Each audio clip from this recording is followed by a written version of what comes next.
Hey guys, so I am back. Baby has been born. We're all healthy.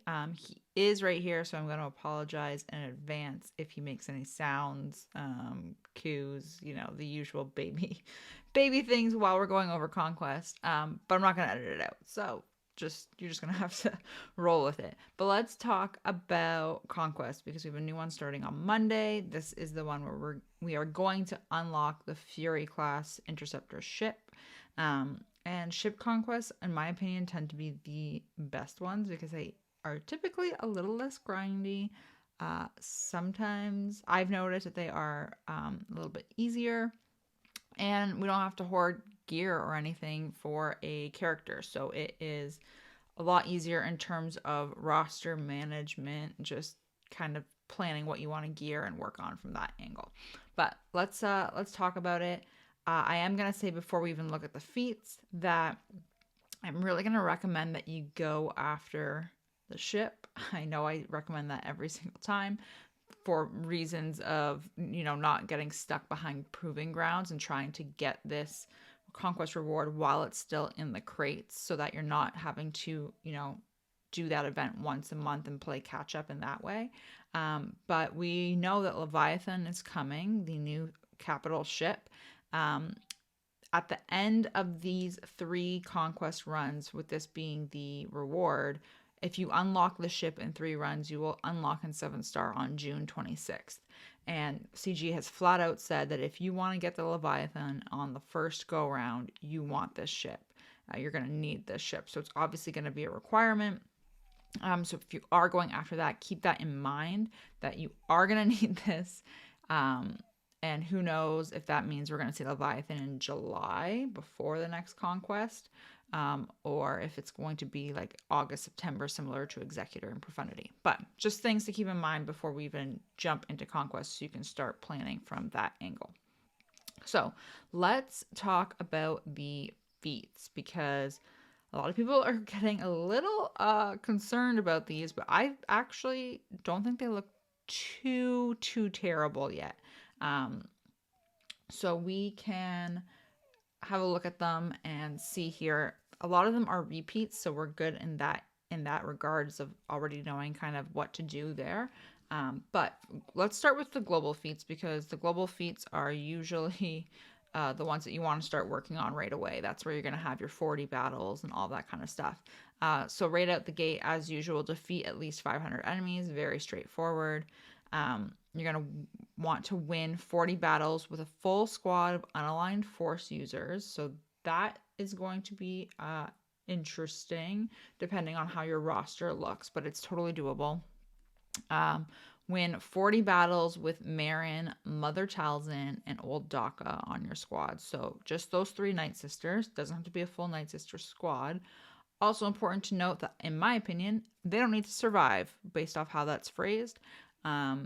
So if you have a 3-star Gear 1 Marin, drag her along for the ride, and you should be good to go. And then you need to win 20 battles with a full squad of Tuscans. So we knew this was coming, but nonetheless, it's there. It's only 20 battles, which is kind of nice.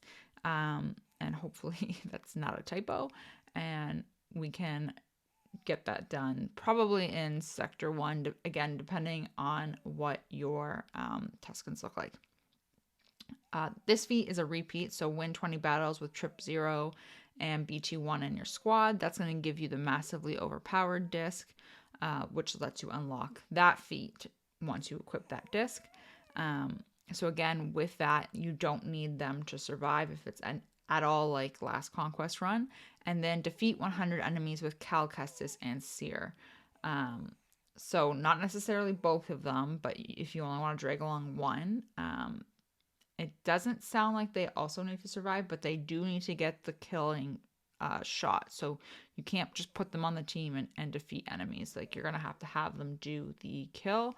That will give you Booming Voice, which will let you unlock that feat, attempting to call allies with Booming Voice. So overall, pretty straightforward in terms of global feats. I'll break down the sector ones as we're going through the sector teams. The biggest thing, in my opinion, here is that you're going to have to use your Tuscans. Unaligned Force users is going to depend on how your roster looks. If you have Kylo, if you have Rey, if you have Inquisitors, important to remember that Inquisitors are unaligned Force users. But we'll break this all down. We'll have a look here. So let's go into the game because I've kind of done up a couple of squads here and we can go over that. So I'm going to start with globals because that's usually what you want to start working on right away, especially if you're going to be doing those winning 40 battles. You need to start working on those on day one. So obviously Tuskens, you want 20 battles with a full Tusken team. You only have one choice here, and you have to do a full Tusken team. So again, depending on how your roster looks, it's going to be doable. You don't necessarily need to 3-star.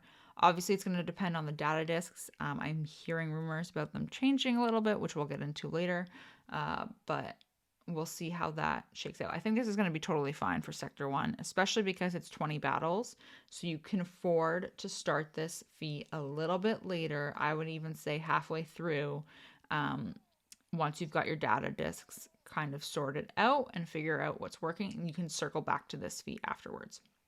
Okay, then you need 40 battles with unaligned Force users. Obviously, this is not the team that I'm going to use, but I just wanted to kind of highlight the characters that you have that you can take advantage of that are going to be unaligned Force users. So if you went after Rey, JTR, and Scavenger Rey are all unaligned Force users. Supreme Leader Kylo, Original Kylo, and Kylo Unmasked, all unaligned Force users. All of the Inquisitors are unaligned Force users, so if you have them, that will count for you as well. And there are Inquisitor feats later on, so you're going to be able to double dip this feat, which is fantastic news. Seer and Cal are unaligned Force users, which is also fantastic if you are working on defeating 100 enemies with them. You can throw them on a full unaligned Force user squad, especially if you have Rey. She can lifeblood. They can go on damage immunity. You've got a lot of wiggle room there. And then you also have characters like Maul, Cat, Visas. All of those characters are unaligned Force users, so you're going to be able to put together a squad and make your way through with that and get 40 wins. And then 40 battles with Marin, Old Daka, and Mother Talzin. Sorry. So obviously you have your full Night Sister squad. Pretty straightforward. Important to keep in mind for when we are in a later sector. I'll come back to this. But that is basically it. Again, I don't think, in my opinion, that Marin or Talzin or Daka would need to survive. As long as you get the win here, that's all that matters. And then you could also, because you're just dragging them along for the ride, you could do something like Supreme Leader Kylo lead, Jedi Master Luke lead, whichever strong character you have for your leader. I always like using a GL in this case where I'm dragging them along for the ride. Supreme Leader Kylo is just a ton of fun to use and have him kind of carry them, especially through Sector 1, carry your characters and get the wins out that way. And if you are doing that, then you're going to be able to get through this feat a lot faster if you're doing Supreme Leader Kylo, for example, as your leader and a full Night Sister squad. You'll be able to go through twice as quickly, which is even better, and you can focus on some of the other feats afterwards. Okay, and then you also need to win 20 battles with BT1 and Trip 0 on your squad, and then separately defeat 100 enemies with Cal Kestis and Seer Junda defeat 100 enemies with Cal and Seer, not them on your squad. They're obviously going to be on your squad, but they have to be the ones getting the killing blow. So I don't know for sure if I'm going to do this. This is going to be dependent on data discs. You're going to want something like a volunteer vanguard in this case, because you don't have Watt here to give Jedi Master Luke Skywalker his permataunt, right? Since you don't have a full Jedi squad. So if you have volunteer vanguard, you're laughing. He's going to taunt. You can go in against a squad that doesn't have AoEs. So I'm thinking of the Sector 4 Datacron bonus node, which is Tuskens, assuming it stays the same. You have no AoEs there. Jedi Master Luke's going to take all the hits, and then you'll be able to work on 2 global feats at once. The reason why I like this, though, is because Jedi Master Luke can call Cal and Seer. They're both light side. So he's going to be able to call both of them. I'm probably going to call Cal the majority of the time just because he's geared a little bit higher. And they will get the kills. And then Trip Zero and BT1 are just along for the ride. As long as you win, you're going to get a tick for them being on the squad, and you are good to go. So those are the global feats. Again, the BT1, Trip Zero, and Cal and Seer are worth 1 point globally, and then they will unlock a data disk that you have to equip to get the other 15 points towards the Conquest reward track. So that being said, those are the global ones. Let's look at Sector 1. So Sector 1, you are going to want to defeat 50 enemies with Jedi units. Pretty straightforward there. Sorry, guys. Attempt to inflict evasion down 40 times, which is fantastic if we are doing Jedi units as well. Gain secret intel 80 times, and then attempt to inflict blind 60 times. So overall, Sector 1 doesn't sound too bad. I did leave in my no Jedi, Sith, and Aligned Force users squads here because we do kind of have that going forward with the bosses. It's slightly tweaked. We do have the feat of winning without Jedi, Sith, and Unaligned Force users on some of them. It looks like that is mainly on the mini boss. And then on the boss itself, the feat has changed to win without using a galactic legend. So both of these squads will qualify since it's not a galactic legend, and neither of them are Jedi, Sith, Unaligned Force users, so they'll get you that for either scenario. I do, as you guys know, love the first squad, the Bam Han Chewie, especially for survival feats, which we always have on those boss nodes and we can get into. But that is going to be the two squads that I'm going to probably lean on pretty heavily, I should say. Winning without using a galactic legend, also going to rely on Padme for that because she does tend to do a lot of work in Conquest. That being said, if you are going after Bam Han Chewie, you do need a volatile accelerator disc. I know that people don't like picking it up without Amplify Agony. I am hearing Meathead has been kind of teasing on the SWGOH events Discord server that Amplify Agony is coming back for this run, which is going to make Volatile Accelerator even more fantastic. We're going to have that beautiful Dream Team back. And if you have that disc paired with Amplify Agony, Bam Han Chewie just melts things. You do need the Zeta on Bam's leadership, so keep that in mind. With that being said, I'm also hearing rumors that Zealous Ambition might be going away this Conquest. So if that's true, our support and healer characters are not going to be hitting as hard as we want them to hit. So it's something to keep in mind, especially because Cal Kestis is a support unit. And it would have been nice to have him hitting really hard with Zealous Ambition. So, but that is a future problem for Monday. Volatile Accelerator, though, will help you with that BAM squad. Okay. So killing 50 enemies with Jedi units and getting evasion down, pretty straightforward. Jedi Master Luke lead. That way we can call whoever we want here. Any of them getting the kills is fantastic. However, I am going to be calling Old Ben probably all of the time because he has evasion down on his basic. So if we just spam call him, let him get the kills, let him get that debuff out there, and then when it's his turn to take a turn, I'll just use his basic. To be honest with you, don't call another person because you don't want to kill when you're getting these debuffs. So keep that in mind. If you land the kill shot, it doesn't count for the debuff landing itself. So you need Old Ben to land the debuff and then get the kill afterwards on another turn. Other than that, you could also do a rebel team. So CLS, pretty straightforward. 3PO has evasion down on his basic, and you're also going to be wanting him to get blind. So you have that there. And then you also have, if you're looking to get a little bit more creative, you could do blind secret intel, which we have to gain 80 times, and evasion down with a JTR droids team. Obviously BB-8 is the only character that's going to give you secret intel, and then you've got 2PO there for evasion down and blind. And having C3PO on the squad is even better because once you've got the translation stacked, cooldowns are going to be reset. So you'll be able to spam out blind. You'll be able to call assists with 3PO, 2PO, sorry, so that you get the evasion down on his basic there. So that is pretty straightforward. In terms of survival, on the mini boss in Sector 1, Hermit Yoda needs to survive. So you're going to have to do that boss twice because it's no Jedi, Sith, unaligned Force users, and then you have Hermit Yoda on the other side. However, for the boss, it's T3M4 surviving, and you just need to win without using a Galactic Legend. So you could put him on a team like Bam Han Chewie if you have Volatile Accelerator and just blow through that node there with him surviving. Okay, so that is Sector 1. Sector 2 is here. So for Sector 2, in total, we'll want to win 14 battles with no attackers. Pretty straightforward. Evade at least 100 attacks in battles that we've won. Again, really straightforward. Attempt to inflict plague 200 times.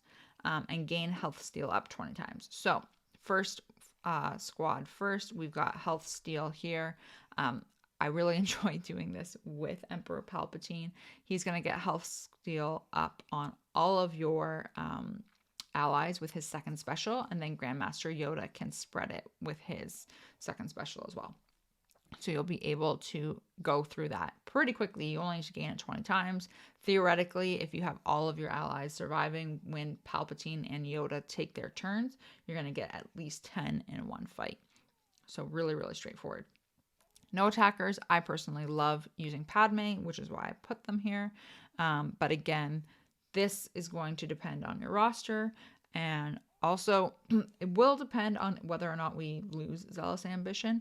I think it'll still be worthwhile to use Padme. She is a ton of fun in Conquest still. She's just not going to hit as hard if there's no Zealous Ambition, so you'll want to keep that in mind. Okay, and then in terms of no attackers, plague, and a global feat, you can do a full Night Sister squad. So again, we need to have 40 battles with Talzin, Daka, and Marin on our squad, but we also have to gain plague 200 times, and conveniently, none of these Night Sisters are attackers. They're all support or healer, and zombie obviously is a tank, so which is fantastic news. You'll be able to do 2 feats from Sector 2, plus work towards a global feat if you were to use a full Night Sister squad. So that is Sector 2 really quickly. The survival feats here on the mini boss, you want to win with Sana surviving.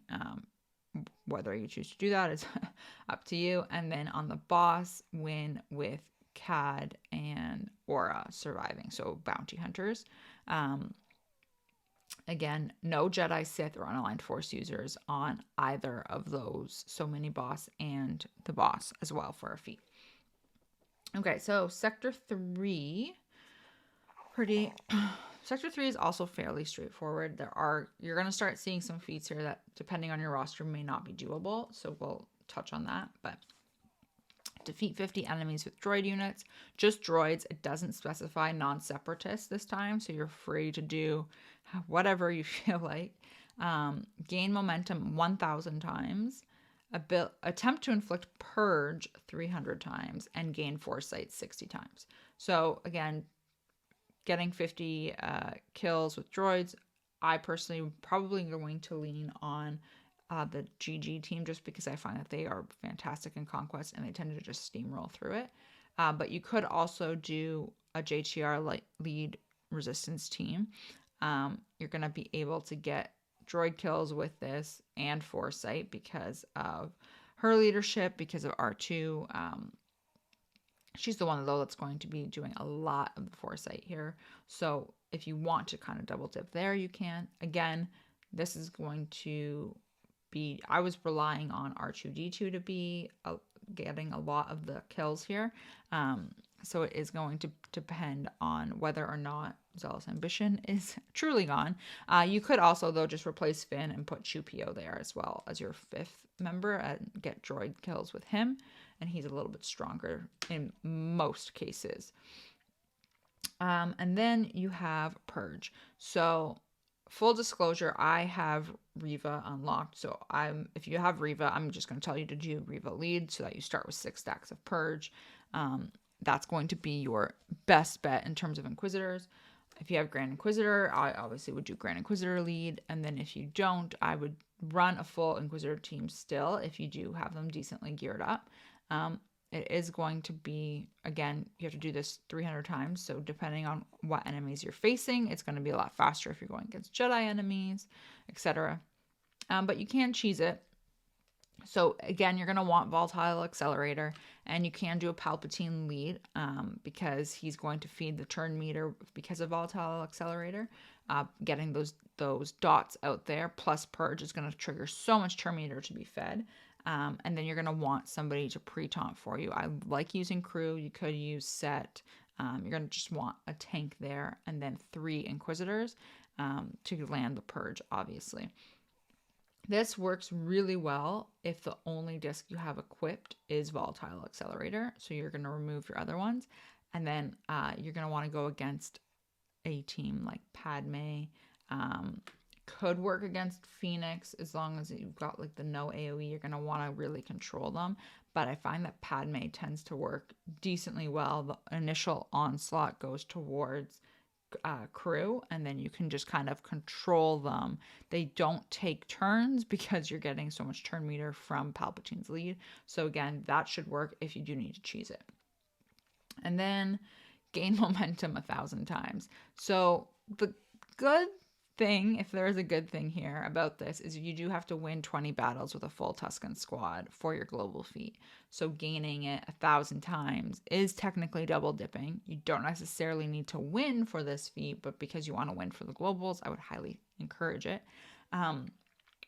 Because of how momentum works, and you're going to gain it based off of how many Tuskens that you have, and also how much turn meter the enemy team is taking. So if you can go against an enemy that has a turn meter train, like troopers, for example, just off the top of my head, you're going to gain a lot more momentum that way, and you can hopefully just spam this out and get it done. It is worth 10 key cards, so I wouldn't necessarily skip it, especially if you are planning to double dip it with the global feat. In terms of survival, again, this is, like I said, where we're going to start seeing some people not be able to complete things, myself included. On the mini boss, you're going to want to win with Boba Fett, Scion of Jango surviving. So Dad Bod Boba, if you have him, you're good. If you don't, unfortunately, that means you just can't do that feat. And then on the boss, you need to win with Dr. Aphra surviving. So I will not be completing that feat. I don't have her unlocked. As I'm sure a lot of other people do. So again, you just can't do that one and move on. And then let's look at Sector 4, and we are almost done. So Sector 4 feats. You need to defeat 50 enemies with Imperial Trooper units, attempt to inflict ability block 60 times, gain stealth 40 times, and then win at least 14 battles with a full squad of rebel units. So again, overall, it's pretty straightforward in terms of feats. Obviously, Imperial Trooper units, you're going to use your Imperial squad. You could sub in Watt if you needed to, and sub him in for your 5th and have him kind of trigger the turn meter for them with his tech. And that way you can kind of get the ball rolling if you have to.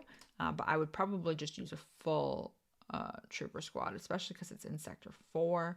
The good news with Sector 4 is the Datacron node we know is Tuskens, so they can be fast, but they don't have an AoE. So if you can have them only focus on one character before you get to go, or take in Watt so that you can kind of jump ahead of them with that turn meter gain, you're going to be laughing. But you also were gaining stealth. We want to inflict ability block, and we want to win 14 times with rebels. Which means we can triple dip. So it's not the ideal CLS squad since we don't have Chewpio and C-3PO here. But if you sub them out and add in R2-D2 and Old Ben, you're going to be gaining stealth that way. And Old Ben has his AoE that is an ability block. So you can work on both of those at the same time if you wanted to. You could also triple dip with global feats if you wanted to. And again, I put a Jedi Master Luke here. because it's not a full Jedi squad, he's not going to taunt. So again, we want a voluntary Vanguard disc if possible, so that we get the forced taunt on Luke. And then you can call Cal and Seer here to assist and get the kills with them, hopefully. And that is going to be going towards your global feat, but then you're also getting stealth because of Hermit Yoda, and you are getting ability block because of one of Jedi Master Luke, but also because of Old Ben here. So you're going to have both of those characters contributing that way if you wanted to work on that. In terms of survival, mini boss win with Seer surviving. So again, depending on your roster and how your discs look. And then on the boss, win with Darth Malgus and Sith Assassin surviving. So again, if you don't have Darth Malgus unlocked, then that is a feat that you're going to have to skip, unfortunately. But otherwise, you should be good. And let's have a look at Sector 5. So more Inquisitor feats here. We need to defeat 50 enemies with Inquisitor units. You need to win 14 battles with no tanks in your squad, attempt to inflict armor shred 20 times, and gain defense up 40 times. So if you are defeating 50 enemies with Inquisitorius, you're going to be most likely running a full Inquisitor squad. You can do something like a tray of cheese against Geos, for example, and have them get the kill shot. If you don't have a full, like, decently geared Inquisitors team to do this, but if you do, I would just run a full Inquisitor team. You could double dip here as well, and take out Ninth Sister and sub in Second Sister, and that way you're running a full Inquisitor squad to get the kills, but you also have no tanks. So that would be a suggestion there. And then you are also getting armor shred with this because of Eighth Brother, so just remember that he has armor shred and you can work towards that. Defense up.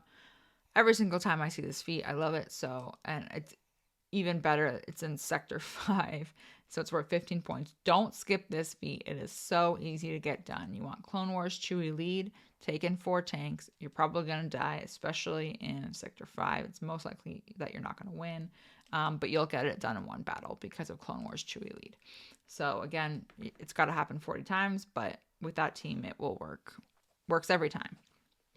And then in terms of armor shred, I just wanted to include other characters to kind of trigger your memory if you're forgetting. You've got Gas for armor shred, Kat's got armor shred, Eighth Brother, like I mentioned before. Armor has armor shred on her second special, I believe, and then Fennec also has armor shred. Cam has armor shred. Sabine has armor shred. So don't just assume that you can't do it. You can totally put together a ragtag team and just kind of get in there. It's only 20 times, which thankfully is not too bad, and it's worth 15 points. And then in terms of surviving, the mini boss, you need Cal Kestis to survive, and on the boss, we need Admiral Trench to survive. So again, that's another one where if you don't have Trench unlocked, you unfortunately have to skip that. Okay, so let's talk about which feats I'm planning on skipping. Okay, so depending on what your roster looks like, what I always recommend doing is going through right away and crossing off the feats that you know you absolutely cannot do. So if you don't have characters unlocked, you know you can't get those feats done where they need to survive. So the ones that I'm highlighting now are basically Aphra and then the Conquest reward characters. So Dad Bod Boba, Malgus, and Trench. So it's 4 right there. We can skip 34 points total and still get red crate, right? Because we need 630 points and there are 634 up for grabs. Sorry, 664 up for grabs. If we are skipping Dad Bod surviving, Aphra surviving, Malgus surviving, and Trench, that leaves you with 19 points that you can also forget about and skip and still get red crate. So right away, you know, if you don't have those characters unlocked, your wiggle room has dropped from 34 points to 19 points. I have to skip the Aphra feat. I don't have her unlocked. And then the other 3 I do have, so I will probably do. Depending on how your characters are geared, it might be a little bit tricky for some of you, but I would try to get them done, even though they're only worth a couple of points, just so that you have a little bit more wiggle room. Having 19 points in wiggle room, I would most likely look at skipping one of the global feats over one of the sector feats. And I am leaning towards, believe it or not, skipping, if you had to, skipping winning 40 battles with unaligned force users.